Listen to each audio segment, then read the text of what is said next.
Hey guys, I'm going with the glasses today. I have notes and I can't read the notes if I don't have my glasses on, so that's how we're rolling today.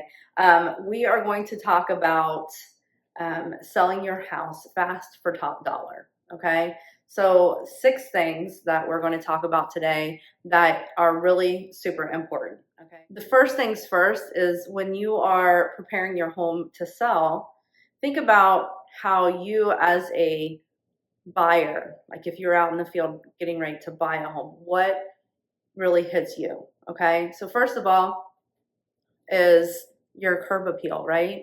If you pull into a yard or a house that has a yard that's overgrown, or landscaping that needs weeded, or just lack of maintenance in general, right? First thing you're going to notice is, wow, that's going to be a lot of work. It must be a lot of work because they're not maintaining it, right? So curb appeal is huge.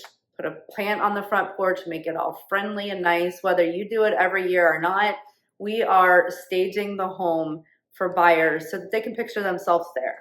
So along with that, so we step inside the door, we're going to talk about decluttering.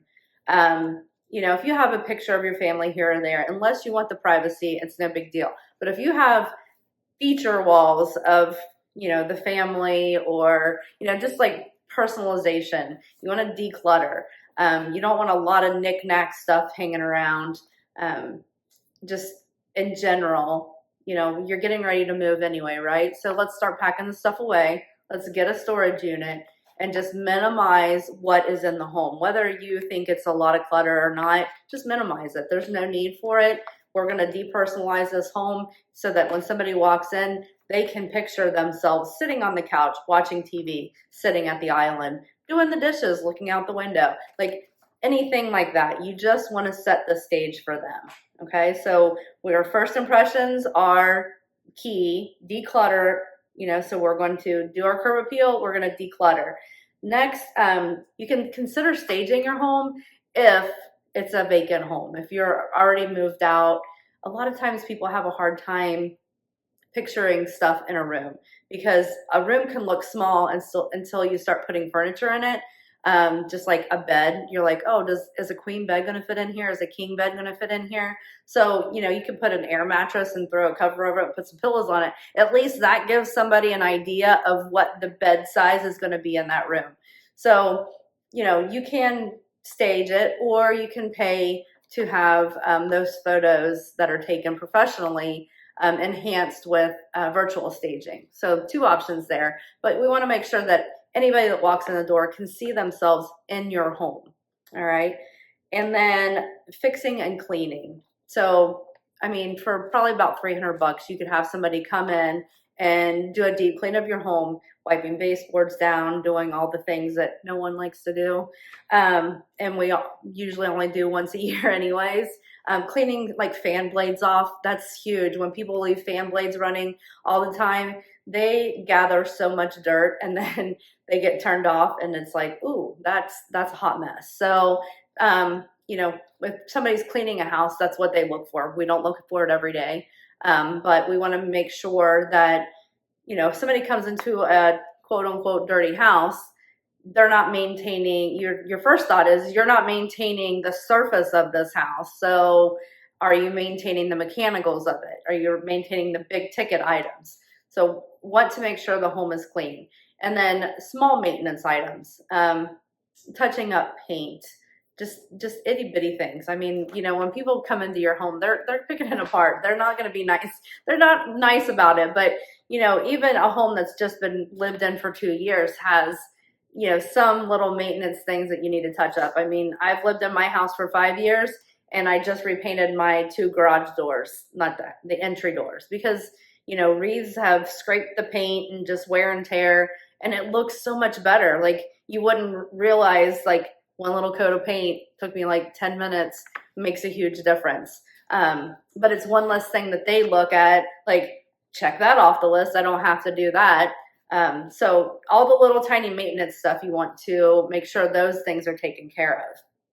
And the biggest thing, I think, is pricing it right? So you can do all of the things that we talked about And if your home's not priced right, it's going to sit there. It's going to sit on the market, and then you're going to have to start doing price reductions. People start questioning why it's still on the market. Is there some issue with the home? Does it smell? I go through all the questions. I was just looking at one today. Somebody's like, hey, I want to go look at this house. Oh, this thing's been on the market since January. What's wrong with it? It's the first thing that comes to mind, right? Okay, well, they started at 230. It's at 209 now. So they overpriced it to begin with, and then lost interest. Buyers lost interest because they look at it and think automatically something's wrong with that house, even though it could be perfectly fine. It was just overpriced to begin with, and then it lost its luster. Tried to say that 3 times. Okay, so pricing it right is key. Yeah, you can price it a little bit high, and then you're like, oh, well, we'll see what happens. What happens is it loses that first 7 days on the market are your prime time to get buyers through that door. So if it's overpriced, you're not going to get them. You're going to get them in the door, and they're going to be like, wow, this is overpriced. And then they're going to move on to something else. So you're going through your buyer pool within the first 7 days, and no one's interested. So now we have to do a price reduction. Then that question comes up. Why are they doing a price reduction? What was wrong with the house? We want to make sure it's priced right, so we eliminate all of those questions. And finally, marketing your home. Okay, agents, all that, most of them, we would put it on the market, we put it on the MLS. It broadcasts out, right? We have to make sure that we are marketing your home, not just fancy word text, throw it on Facebook, put it in the MLS. Who is the most opportune buyer for your home? And how are we marketing to them? That's a huge question, because as the market turns, those buyers, they're not coming out in droves to look at homes, and they're very picky about the homes that they're looking at. So let's narrow in on who is the most opportune buyer for your home, and let's market to them. Okay, just some 6 simple steps to selling your home.